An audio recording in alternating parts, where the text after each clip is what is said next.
সম্মানিত দেশবাসী এবং যুবক বোনেরা আমার, ভাইয়েরা আমার, আমি একটা গুরুত্বপূর্ণ বিষয় আজকে আলোচনা করব আপনাদেরকে নিয়ে। আশা করি এর থেকে আপনাদের ফায়দা হবে, আপনারা শুনবেন। আমি কোরআনে পাক থেকে একটা আয়াত তেলাওয়াত করব এবং এটার তর্জমা শোনাবো আপনাদেরকে। আল্লাহ তাআলা বলেন, আল খবিসাতু লিল খবিসিনা, আমি খবিশ পুরুষের জন্য খবিশ নারীকে রেখেছি। খবিশ বলা হয় ওই সমস্ত নারী এবং পুরুষকে যাদের চরিত্রের ঠিক ঠিকানা নাই, যাদের চরিত্রের মধ্যে তোহমত লাগছে এবং কলঙ্ক আছে, এদেরকে খবিশ বলা হয়। তা আল্লাহ তাআলা সরাসরি এখানে বলতেছেন, আল খবিসাতু লিল খবিসিনা, দুষ্টকুল পুরুষের জন্য দুষ্টকুল নারী। এখন আসেন, দুষ্টকুল কারা? যেই সমস্ত মেয়েরা এবং ছেলেরা অহরহর মেয়েদের সাথে সম্পর্ক করে, ইউটিউব, ফেসবুক, ইন্টারনেট, কি বলে আরও যে সমস্ত চ্যানেল ইয়াগুলো আছে, ভয়েস করে বা কি বলে মেসেঞ্জার আছে, আরও যে সমস্ত জিনিসগুলো আছে, এগুলোর মধ্যে তারা একজন আর একজনের সাথে রিলেশন করে, সম্পর্ক করে, কি বলে মানে ছেলে মেয়ে প্রেমপ্রীত করে না, ওইগুলো আর কি। তো এইগুলা যদি একটা ছেলে 8টা 10টা 20টা, দেশের মধ্যে কি পরিমাণ মেয়ে! আর এখন ফেসবুক, নেট এগুলোর মধ্যে ঢুকলে ছেলেদের থেকে মেয়েদের সংখ্যাই বেশি। মেয়েরা কত ফাস্ট হইল আমাদের থেকে। আপনারা জিতছেন, প্রধান পুরস্কার আপনাদেরই। ছেলেদের থেকে মেয়েরা বেশি।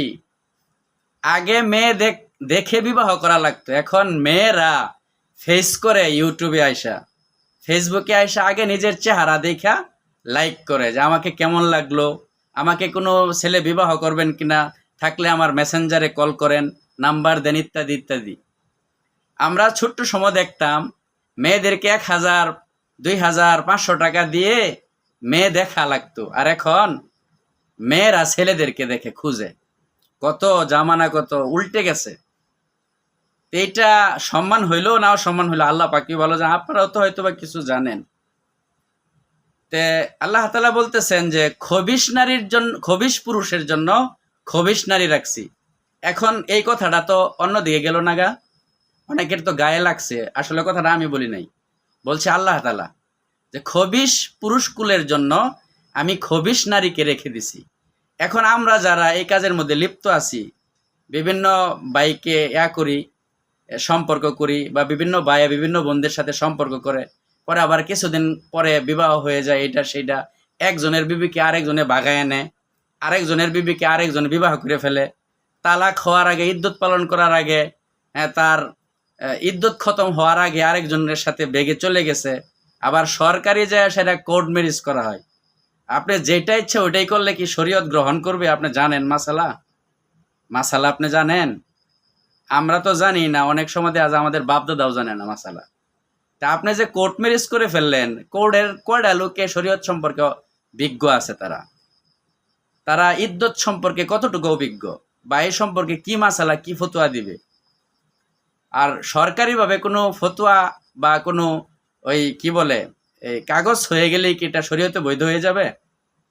যেমন একটা মাসালা আমি বলি, শরীয়তে বাচ্চা বয়সের ছেলে মেয়েদেরকে বিবাহ করা দেওয়ানো জায়েজ, কিন্তু সরকারি নিয়মে বলতেছে 18 বছর হওয়ার আগে এটা নিষিদ্ধ, হইলে জেল, জরিমানা ইত্যাদি বিভিন্ন অপরাধের কারণে এটা অপরাধ। সরকারি নিয়মে এটা অপরাধ, আর শরীয়তের নিয়মে, আল্লাহর নিয়মে জায়েজ, সরকারি নিয়মে এটা অপরাধ। এখন যদি আল্লাহর নিয়মকে বাতিল করে সরকারি নিয়মকে আপনি গ্রহণ করলেন, আল্লাহ কইল যে না এটা হয় নাই, তাহলে আপনি কি করবেন? আল্লাহরটা মানবেন না সরকারেরটা মানবেন? এই জন্য ভাইয়েরা আমার, এই ধরনের দুশ্চরিত্র থেকে, খারাপ কাজ থেকে, অহরহর ছেলে মেয়েদের সাথে সম্পর্ক করা থেকে নিজের চরিত্রকে আমরা হেফাজত করি। আল্লাহ তাআলা আমার তকদিরে যেই বিবি রেখেছে, আমার তকদিরে যে স্বামী রেখেছে, অবশ্যই অবশ্যই যদি আপনি ইমানদার হয়ে থাকেন, তকদির বিশ্বাস করেন, অবশ্যই আপনার কিসমতে ওটা আল্লাহ জুটাইয়া দিবে, আপনি পাবেন। তাহলে কেন আপনি ফেসবুকে, ইন্টারনেটে আইসা শো করতেছেন, নিজের চেহারা দেখাইতেছেন, বিভিন্ন ভাজে কমেন্ট করতেছেন, নিজেকে প্রদর্শনী করতেছেন? কেন? এগুলার দ্বারা তো আপনাদের ইজ্জত, আমাদের ইজ্জত কমে যাইতেছে। প্রিয় ভাইয়েরা বোনেরা আমার, এগুলা থেকে ফিরে আসেন, নিজেকে হেফাজত করেন। আর এগুলার দ্বারা কেমন যেন একটু মানে কি বলে যে সে আর পারতেছে না, তো ধৈর্যের বাঁধ ভেঙে গেছে, এখন সে ওপেন হয়ে গেছে, যার ইচ্ছা তাই যাকে ইচ্ছা তাকে কি বলে না বলে, কি করে না করে তার খেয়াল দেওয়ার নাই। একটা ঘটনা শোনাই। এক ছেলের বিবাহর বয়স হয়েছে, তো মা বাপে বিবাহ করাইতেছে না। তো ছেলে বলতেছে আমাকে যে বিবাহ করা না দাদু, এখন কি করা উচিত? তো পাশের বাড়ির দাদু শিখাই দিছে খাবারের শেষে প্লেট উল্টাইয়া প্লেটের উল্টা পিঠের মধ্যে হাত ধুইবি।